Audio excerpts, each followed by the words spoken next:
Today on Ministry Monday, I'm speaking to Luke Rosen. Hi, Luke. How are you today? I am doing well. How are you, Amanda? I'm well. I'm well. Thank you for chatting with us on Ministry Monday today. No problem at all. Today, we are talking about composing. And what I'd really like to do, Luke, is talk about kind of composing from the start. Maybe someone who's listening maybe has a little bit of a melody in their mind, but it has never written it down, but maybe it, pops around in their head, or maybe they're always compelled to a certain scripture text.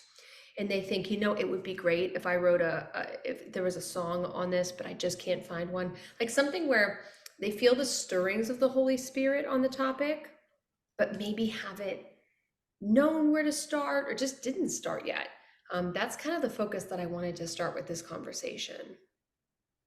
Well, I think that the biggest part of it's interesting. I'm teaching a songwriting class at the high school where I teach.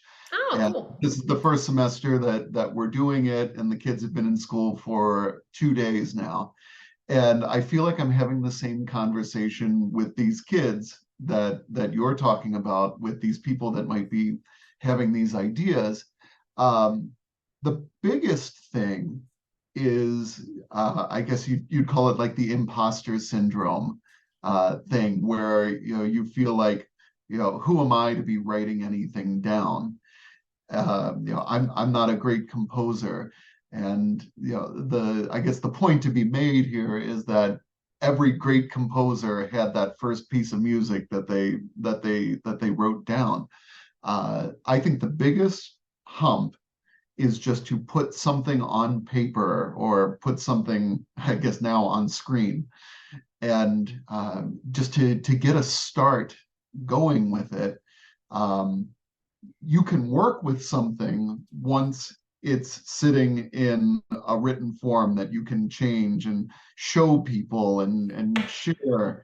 And until you can get it into that form that you can show to somebody, you're kind of stuck on your own, and there's not a whole lot people can do to encourage you. So I think that's the big step, is just do it. Get that first thing down on paper. Beyond that, I think a lot of us have a lot of musical training that we didn't really know that we had. Maybe you haven't had a lot of music theory in your life.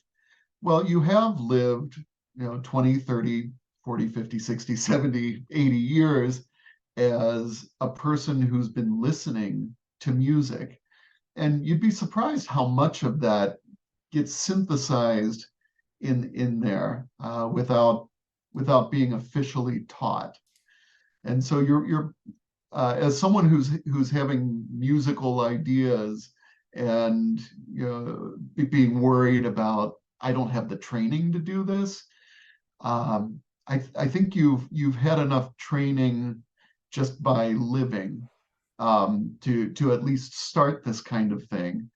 And you can get formal training later, and learn various aspects of things later on. But to get started, I think we've all kind of had enough in our backgrounds as just general musicians.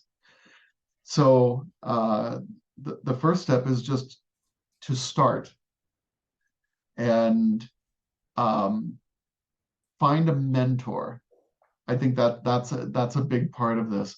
Find someone who's done a little bit of this before, or find someone that's in the same boat as you, and get together, and maybe learn an aspect of this that has come up in what you're working on, and work on it together. And during lockdown, we were always having those Zoom cocktail parties all Yes. the time. Do the same thing with this. If you don't have someone in your area, find someone that you're friends with, and sit down and have a Zoom cocktail slash uh, working on our composition party. Sometimes being a composer is a very lonely thing, because you're on your own having to do it. But the learning of the different pieces of it is actually a very social thing. And so maybe get together with a friend and start figuring some of it out. I love that. So get started, right? That's kind of where we are. I know it sounds very obvious, but get started. Um, in your experience, what comes more easily to you, a melody or text? Absolutely the melody. Yeah, Absolutely the melody. Um, I spend a lot of time fretting over text, and just trying to get it exactly right.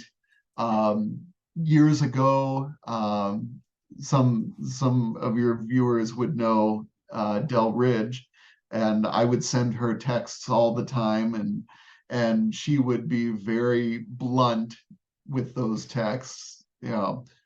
Honey, you just got to start over again. I mean, she'd be very, very blunt about it. But I worry about texts, and I always want to have my texts completely done, because the way my brain operates, as soon as the words are in front of me, the melodies start. And so as soon as the melodies start, and you're in the middle of writing the text and the melody's already coming in there, it starts to affect the text. And sometimes you can get yourself into a bind because you like the melody, but the text didn't take you where the melody took you. So I like to have the text first, either choosing someone else's text, and there's so many good books out there, from a multitude of publishing companies, and just all kinds of sources of good music. Or take a traditional text. I used to teach advanced placement music theory, and our first semester exam was the students could pick either a winter text or pick a Christmas carol that they already know and rewrite the song to it. Do something new with a text that's already written, and sometimes that can bring good fruit.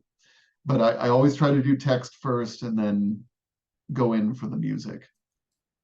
So wow, a lot of the time I like it if someone says, here's the text we want you to do. right? That's quick work because I don't have to fight with the text. And we had an interesting episode recently with Alan Hommerding about the text alone. So this is a topic that the listeners have kind of explored already, and hopefully we have a respect for how challenging the text can be.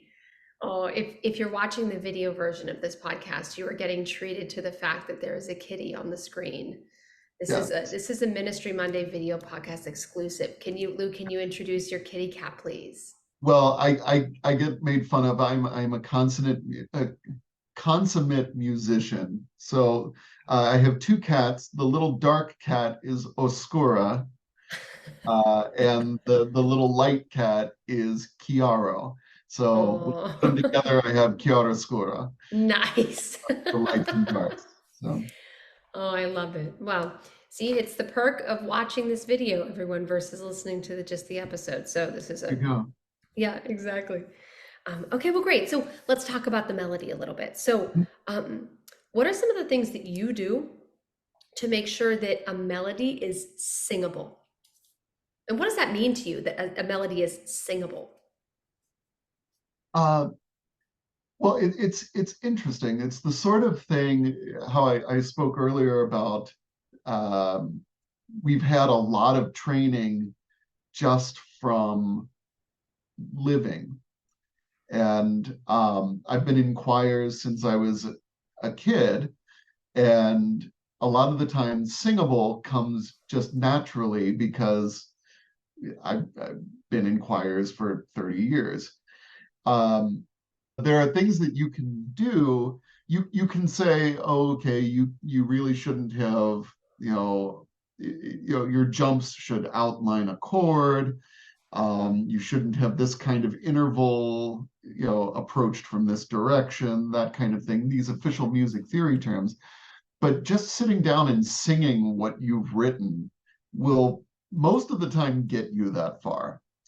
Most of the time you'll be going through and you'll say, "Ooh, that's kind of difficult," or hand it to somebody else. I always tell my students Ooh. that you're finally a composer when somebody else can recreate what you've put on paper. That's when before you're a song idea person, but you become a composer when somebody else can do it and you're not around. So, hand that to somebody else and have them sing it. And if they have a bunch of trouble with it, maybe you've got some issues coming down the road. Um, when at NPM and at Liturgical Composers Forum, and really at anything. I mean, this is what the publishing companies do too. They all sit down and they sing through what's there. And if everybody has a big problem and nobody sings it correctly, that's that's kind of a thing. They'll set it aside and they'll say, nope, this isn't going to work. It's not singable. There are different levels to that. You want it to be easy enough that you can get it after a couple times, maybe rehearsing it. Uh, but you also want it interesting enough that you might not get it the first time. You want it Yes. to be just interesting enough that somebody has to work for it. We always tell kids, oh, you'll appreciate this because you had to work for it. Well, you want to actually work a little bit, otherwise your brain's going to think, meh, it's just Yes. not interesting. Mm-hmm. So Mm-hmm. I think I love it. singable for me means um, easy enough to do it after a couple times, yet interesting enough that I might mess something up the first time. Mm-hmm. That's good. I like that. I like that summary. Okay, let's talk about kind of an overarching idea between the melody and the text. Mhm. So, what if we find a segment of a melody from another hymn or another song that we like, or a text that we like, but how do we handle, maybe the text is a separate question, but it's similar. Like, how do we handle copyright considerations whenever it comes to finding something we like, but also not wanting to copy it, if that makes sense? And again, this might Right. be a separate response for text. It's interesting because I think it might not be as separate as you think, because there are considerations for even tiny bits of text. I've run into that in the past where just a very recognizable couple words that are prominent in another piece of music popped their way into mine and had to be reworked because of that. In terms of um, melodies and music, I you know if it's three notes that are incredibly well known. Here's five notes. Someone might say, five notes. Is that really all you took? Well, if your five notes are bum bum bum bum bum, yeah, like that's a real important five notes. And so a lot of it is kind of subjective. If you find something that works, maybe there's a chord that you like, that you find yourself using over and over again, or you find it in a piece of music and you really like how that chord sounds. I wouldn't worry so much about using that chord as a starting point. Maybe just use it in a different way. Um, there are only so many combinations of notes for melodies. I mean, plain and simple. There's only so many, and maybe if you just use it in a slightly different way.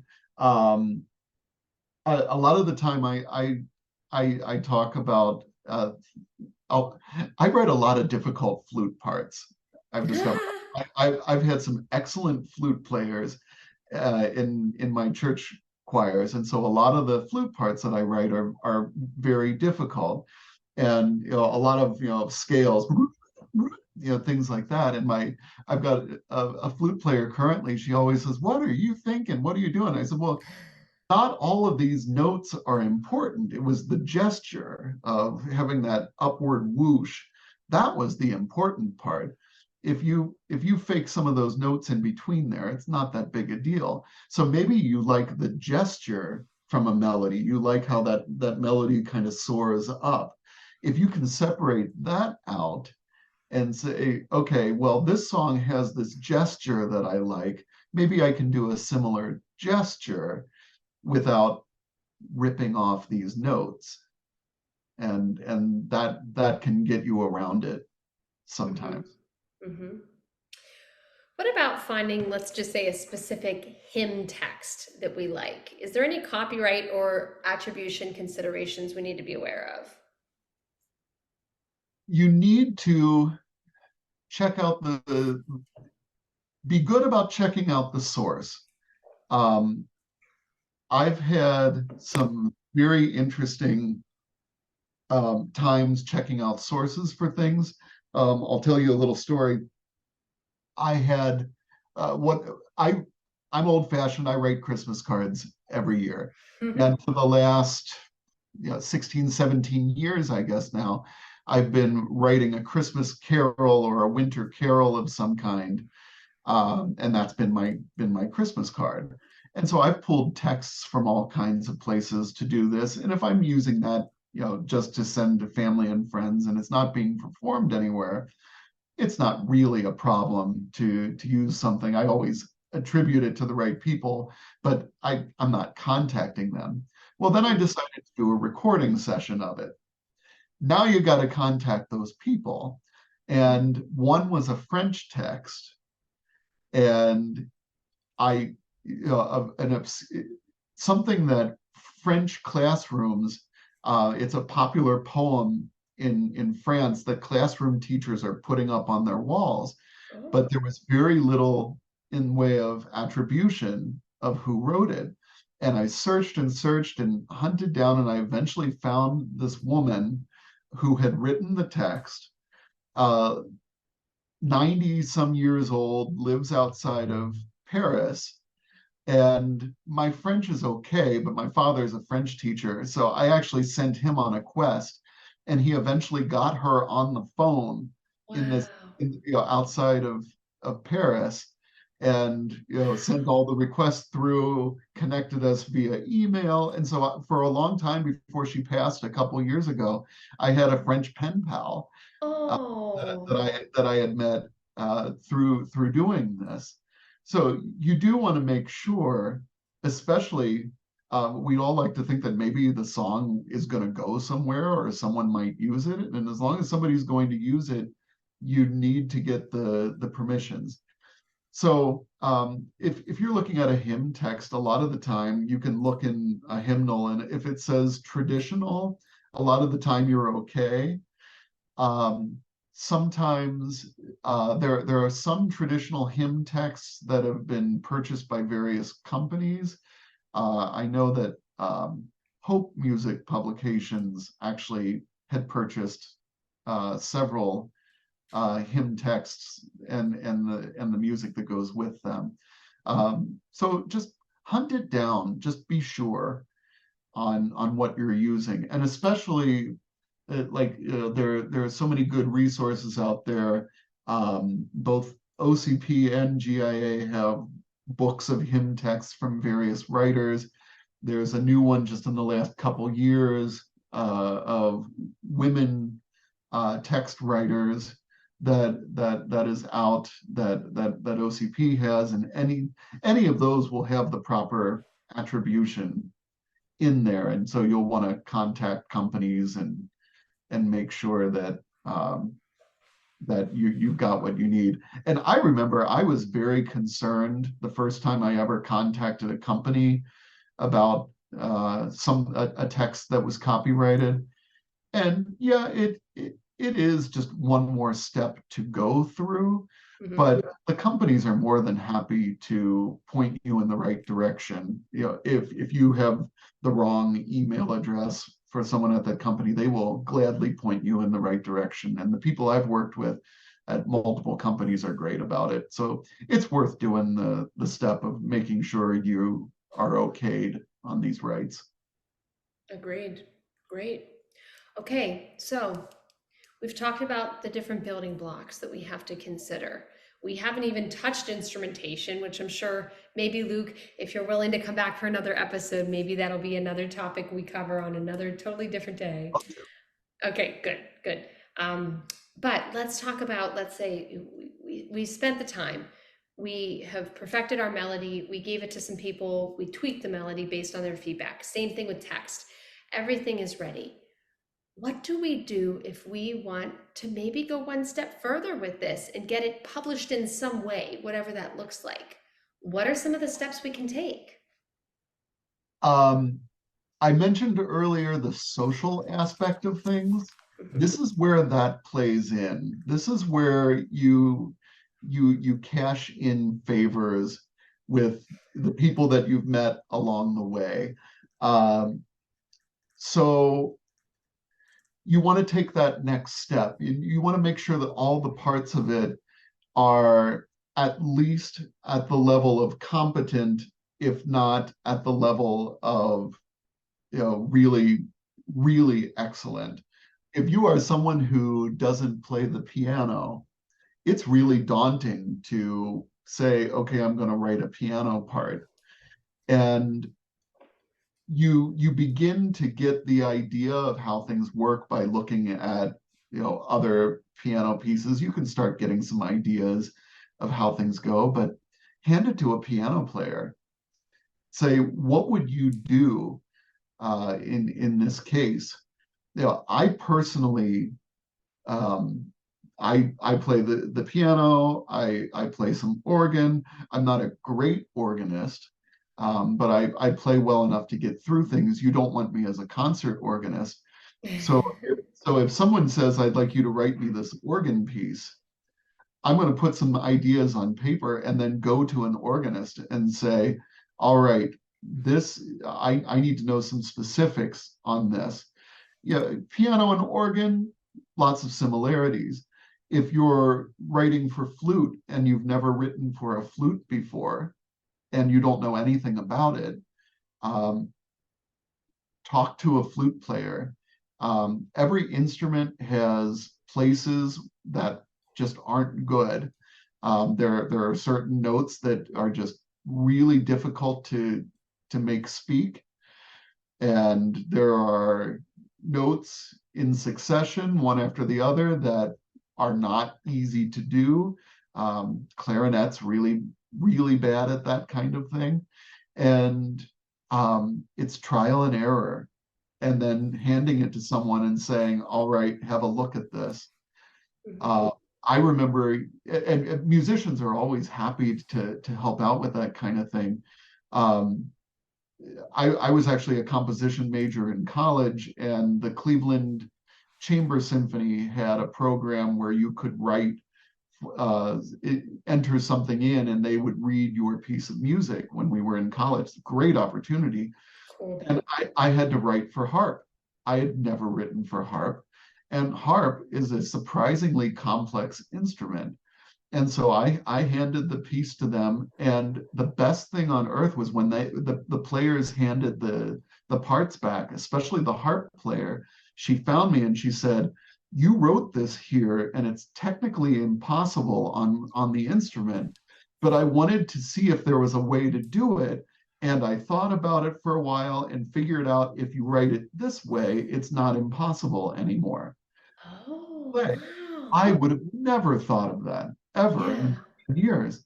And so getting somebody that really knows the instrument to look at it can give you all these insights. I've had string players um, from the local symphony. I had to do an arrangement of something, and the one string, the second violinist said, "This is very, I can't make this happen." And then said to the first violinist, "Wait, what are you doing?" And they figured out if they reversed their notes in it would work perfectly for both. And so it's little things like that that Right. I'm not going to know as a violin player. Hmm. So just give it to somebody, get it into somebody else's hands, and see. It's a lot like having someone else sing it, the singability thing. It's the same playability thing.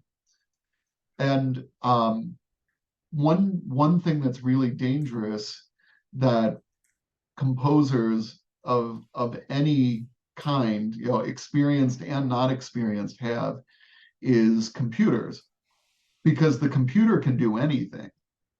The computer can tell you if you've written too high or too low for the instrument, but in terms of making it happen, it can do anything. And so it gives you a false sense of what's possible. Get it into the hands of a real person so that they can tell you what feels good to them. How do we then take those steps and work towards publishing? Talk with someone who's had some success with it. NPM has been great. When I was first starting out, my first NPM convention was 1996, I think, 5 or 6, whichever was in Cincinnati. And I remember being around these composers that I had always, looked up to and sung their music. And there they were. I was walking down the hall with them. And Yeah. NPM is a great place to just stop people and talk to people and say, hey, can you look this over? Um, but find someone to kind of be a mentor that's had some luck with it before and knows what a company is looking for.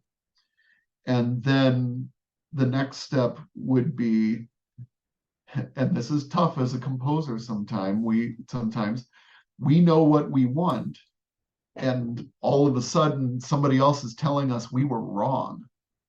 We were wrong in what we wanted. It should have been something else, or we should do it differently. There's a humility to it that is very hard sometimes. I've done this a bunch of times, and it's still hard for me. And I know composers who are, far more prolific out there that have the exact same problem. We did it right the first time. Why is someone telling us it's wrong? Be open to the criticism of it. The second draft is oftentimes better. So take the advice that the people give, work it into what you've got, especially in terms of layout and what a company is looking for. Um, I hate to put it this way, but it's true. We always talk about when we're dealing with other people, we should get to know more than just the outside, their outside qualities, and that is absolutely true. A lot of the time, it doesn't get that far when you're submitting a piece of music like that. If it doesn't look like a well thought out piece of music, it's already got that red flag on it, and Mm. it may never get further than just the initial glance. And I think it's important to mention too, very briefly, that sometimes if someone submits a piece, it might not, let's just say to a publisher for publishing, it may not be the right time just in general for that publisher for that season of song, that type of song. It's just not what they're looking to publish new. Is that correct? That is absolutely correct. We are told that all the time. Seasoned composers and brand new composers are told that exact same thing all the time. Um, if you're handing a publishing company a version of, I'm just going to pick something, Ave Verum Corpus, and you've used that text, you'd better have something pretty darn good to say, like pretty revolutionary to say in your version of it, when you've got a publishing company that already has 3 versions of it, and oh, we can also get Mozart's version for free online. That's pretty tough to go up against 3 copies that are already at that publisher and Mozart. That's a So very good, yeah. check out the what the company already has when you're sending it in, because if the company's already got 5 of them, they probably don't need number 6. Well, if anyone has any follow-up questions they have, would you be okay if I share your email address in the show notes of the episode if anyone has any questions for you? Sure, absolutely. Okay, all right, that's great. Well, Luke, I feel like we could talk for another half hour, but again, if you're willing, I'd love to have you back for another episode just on instrumentation. I think that would be a wonderful thing to do. But I thank you so much for this first step, if you will, for someone who might be listening and who is feeling that tug of the Holy Spirit on their heart and maybe have a little bit of something in their ear that they would like to get out on paper. So I thank you for helping us with this wonderful informational podcast episode. And thank you for all you do in ministry. Well, you're very welcome. It's my pleasure. It's an incredibly rewarding thing to be involved in. That's wonderful.